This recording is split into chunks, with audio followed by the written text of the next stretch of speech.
Aku dipenjara atas tanahku sendiri. Tangis kakek 73 tahun itu pecah. Suaranya tercekat, tubuhnya gemetar.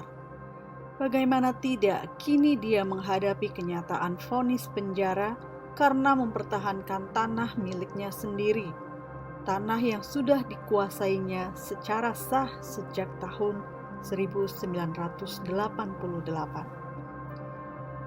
Sudah tanah miliknya terancam diambil orang, dia harus menghadapi kenyataan vonis Mahkamah Agung yang memerintahkan dia di penjara.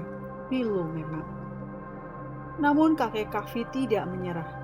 Dia kembali berjuang melakukan upaya hukum peninjauan kembali alias PK, juga berkirim pesan melalui video kepada Presiden. Akankah perjuangan sang kakek ini menuai hasil? Siapakah sebenarnya yang melaporkan kakek Kafi sehingga kasusnya bergulir sampai Mahkamah Agung? Akankah kakek Kafi benar-benar dipenjara karena mempertahankan tanah miliknya sendiri? Sebelum melanjutkan kisah ini, silakan klik like, subscribe, dan tanda lonceng terlebih dahulu agar Anda bisa nyaman menyimak kisah ini.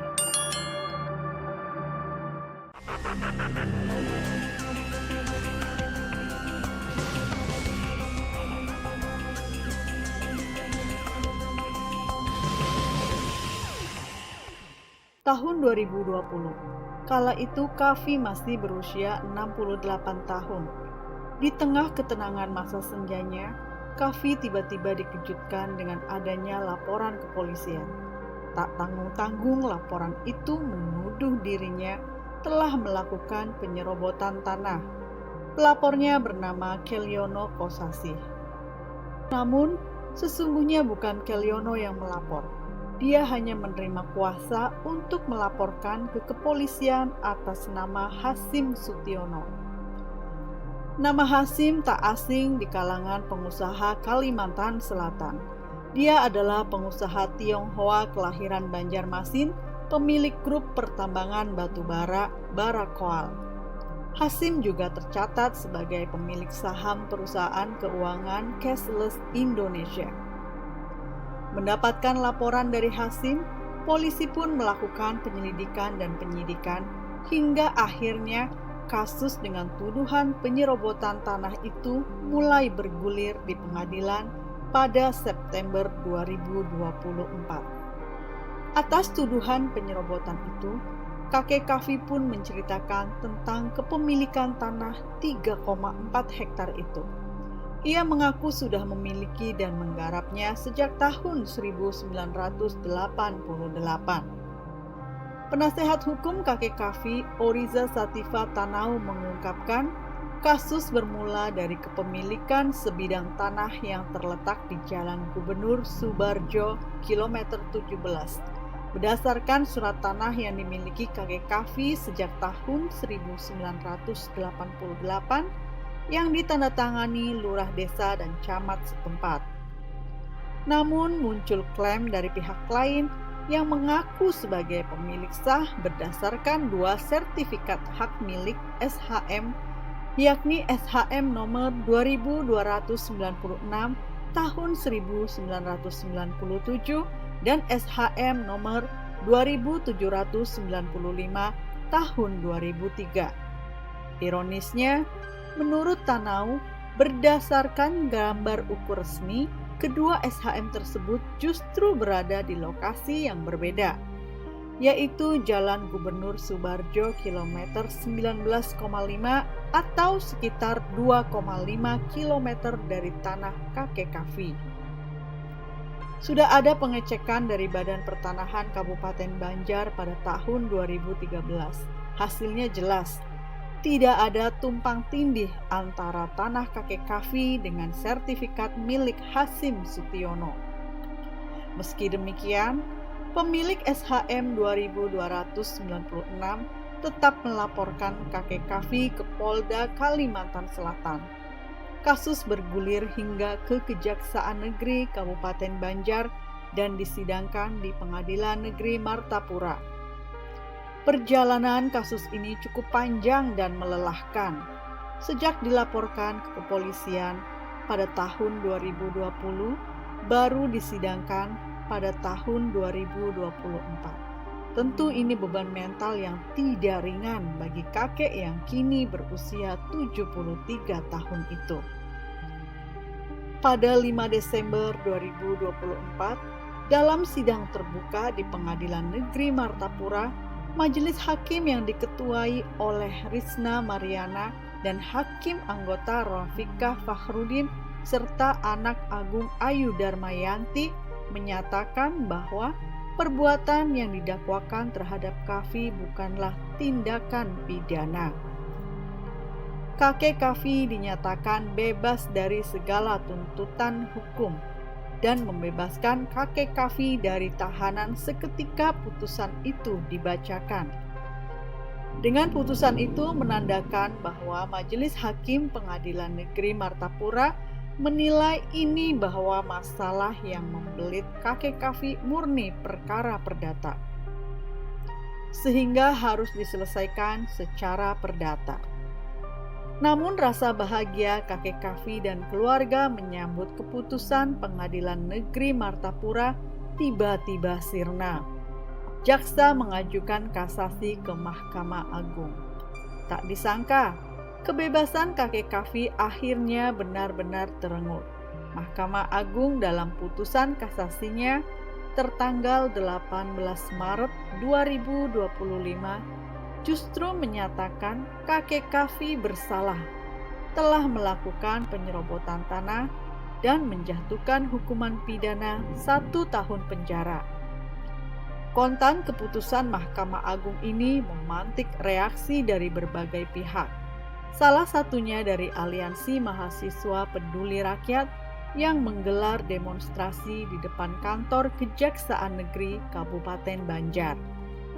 Mereka menuntut keadilan untuk seorang kakek yang dituduh bermasalah karena mempertahankan sepetak tanah miliknya.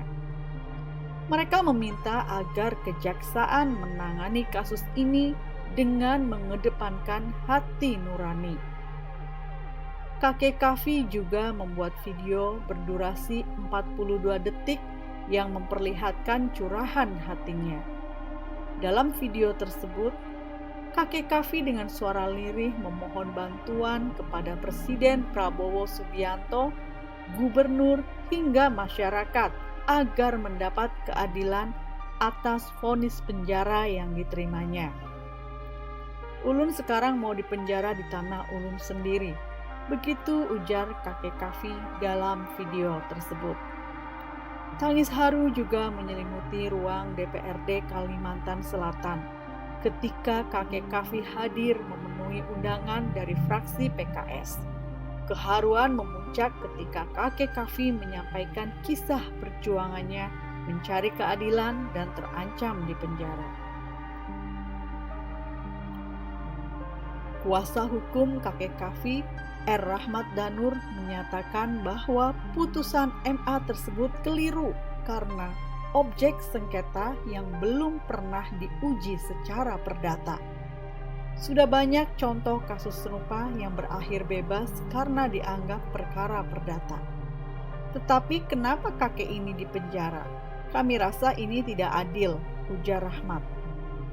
Atas dasar itu, tim hukum mengajukan peninjauan kembali PK ke Pengadilan Negeri Martapura. Sidang PK perkara kakek Kafi telah dimulai di Pengadilan Negeri PN Martapura. Kuasa hukum kakek Kafi kemudian mengajukan permohonan resmi kepada Kejaksaan Negeri Banjar untuk menunda eksekusi hukuman. Meski demikian, kakek Kafi tetap memenuhi panggilan jaksa eksekutor Kejari Banjar.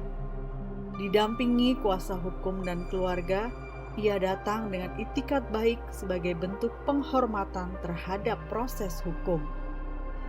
Pada kesempatan itu, Kepala Seksi Pidana Umum Kejari Banjar, Radityo Wisnu Aji, menyampaikan bahwa eksekusi terhadap kakek Kafi untuk sementara ditunda atas dasar pertimbangan kemanusiaan, sembari menunggu hasil sidang peninjauan kembali alias PK. Lagi-lagi, Rasa lega mendapatkan kebebasan dengan penundaan hukuman penjara kepada kakek Kavi tak berlangsung lama. Di tengah proses sidang PK yang masih berlangsung, tiba-tiba kakek Kavi mendapati kenyataan pahit.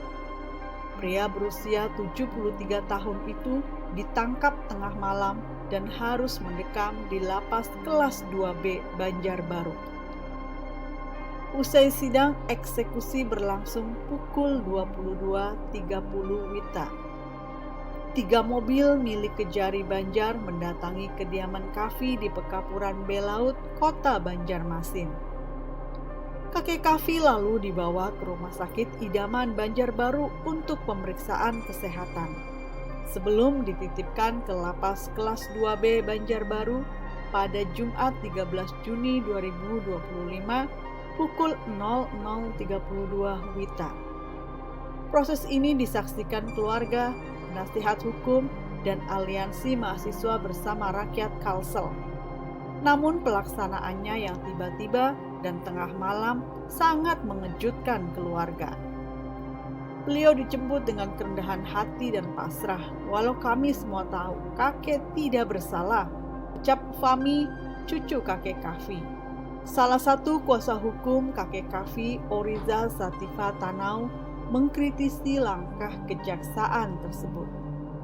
Ia menyebut eksekusi di tengah proses PK sebagai bentuk ketergesa-gesaan yang berisiko salah. Usia klien kami sudah sangat lanjut dan beliau sekarang harus tidur dalam dinginnya sel penjara.